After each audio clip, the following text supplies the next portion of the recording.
বাসায় যদি এত সুন্দর তান্দুরি ব্রেড বানানো যায় তাহলে দোকানে গিয়ে কেনই বা খাবেন, তাও আবার পাতিলের উপরে। একবার বানানো শিখে গেলে কিন্তু আর কখনো দোকানে গিয়ে খেতে চাইবেন না।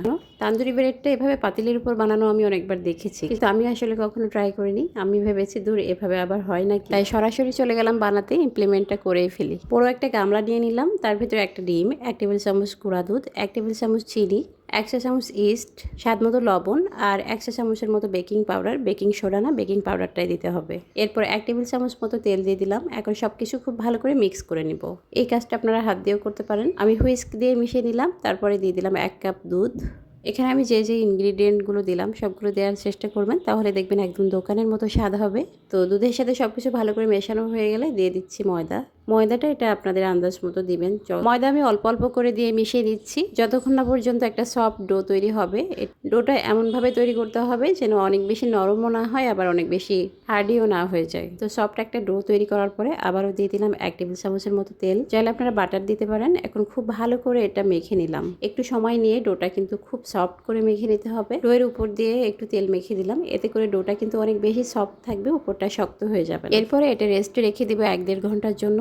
এ ধরনের পলিথিনের ভিতরে এটা রেস্টে রেখে দিব 1 থেকে 1.5 ঘন্টার জন্য। তবে আপনারা চাইলে যে কোনো বড় ঢাকনা দিয়ে ঢেকেও রাখতে পারেন। আর এই তো 1 ঘন্টার মধ্যেই কিন্তু আমাদের ডোটা অনেকখানি ফুলে গেছে।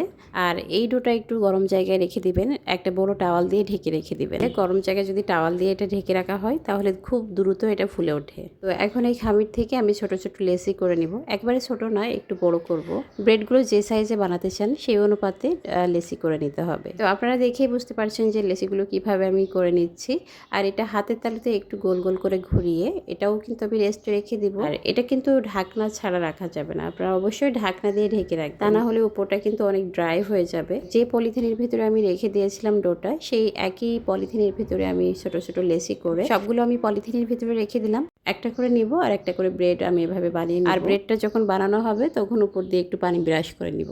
আপনারা একটা রুটি বানানো দেখলেই বুঝতে পারবেন কিভাবে বানাতে হবে, বেশি দেখানোর দরকার নাই। তো এখন এই ব্রেডটা আমি চুলার উপরে দিয়ে দিব। চুলার উপরে আগে থেকে আমি একটা পাতিল বসিয়ে রেখে দিয়েছি।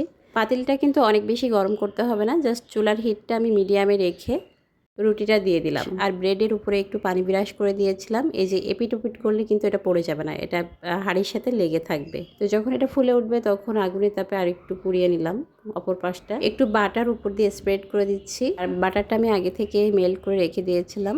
দোকানে আমরা যে তান্দুরি ব্রেডগুলো খাই ওগুলোতে আসলে উপর দিয়ে কিন্তু এভাবে বাটার দেওয়া হয়, তারপরে বিস্কিটের গুঁড়া দেওয়া হয়। এটা অনেকেই জানে না যে কি কারণে এত টেস্ট হয়। তো উপর দিয়ে একটু বিস্কিটের গুঁড়া বাটার দিলে কিন্তু একদম দোকানের মতো স্বাদ পাবেন। দোকানে যে এনার্জি বিস্কিটগুলো পাওয়া যায় না ওগুলোই কিন্তু দিতে হবে। আর পাতিলের নিচ থেকে যখন উঠাবেন একটু চাপটি লেগে থাকবে, এটা জাস্ট একটু খুন্তি বা যে কোনো চামচ দিয়ে একটু খোঁচা দিলে দেখবেন উঠে যাবে। এই ব্রেডটা বানাতে গিয়ে আমার যেটা প্রবলেম মনে হয়েছে যে হাঁড়িটা বারবার ধুতে হয়েছে। একটা ব্রেড উঠিয়ে নিলাম, তারপর হাঁড়ির নিচটা আবার ধুতে হয়েছে। আপনারা একই সাথে 2টা হাঁড়ি নিলে দেখবেন অনেক সহজ হয়ে যাবে।